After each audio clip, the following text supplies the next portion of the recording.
Ndasvika kuRunnings geto razhamba ndawana Pringo naVado wachimanga Jikele na Vikele wabva wabatidza tunanga tabatidza tunanga rakakura kunge penzi mbata shuga inake pagaka mkuru AMG wibumbada ndoratidza ukuru diri Godfather basa ndasiya ndapedza diri ziguru chinaziva ivu mwana wembe wado na guvu ndavuvuta semhepo yenyamavuvu ndakurura wose ndanyambudzira ndehwana hose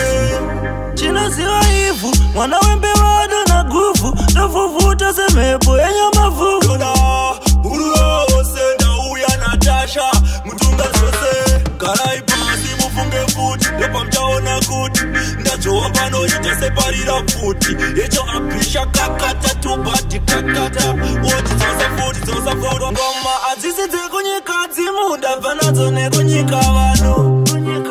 pano hatisi kutsvaga mbiri inguva yangu ndimofadza vanhu wabviwa mitunhu mufunge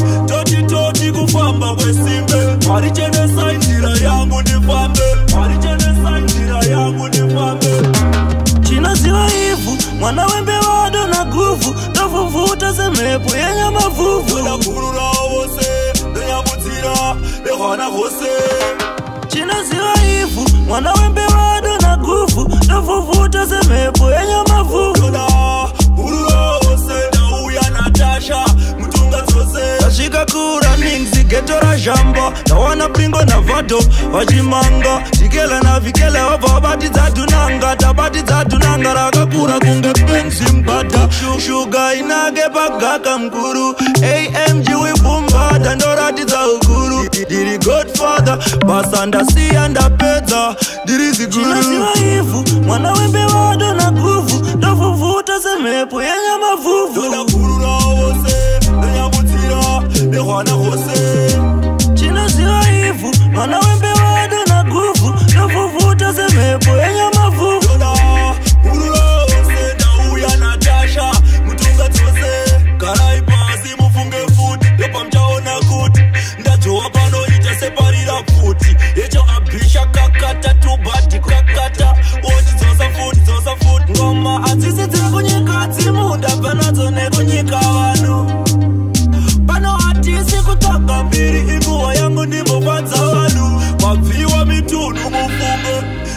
toti kufamba kwesimbe harichenesa nzira yangu ndifambe harichenesa nzira yangu ndifambe chinaziva ivu mwana wembe wado na guvu ndavuvuta semhepo yenyamavuvu ndakurura wose ndanyambudzira ndehwana hose chinaziva ivu mwana wembe wado na guvu ndavuvuta semhepo yenyamavuvu ndakurura wose ndauya Natasha mutunga dzose chinaziva ivu mwana wembe wado na guvu ndavuvuta semhepo yenyamavuvu ndakurura wose ndanyambudzira ndehwana hose chinaziva ivu mwana wembe wado na guvu ndavuvuta semhepo yenyamavuvu ndakurura wose ndauya Natasha mutunga dzose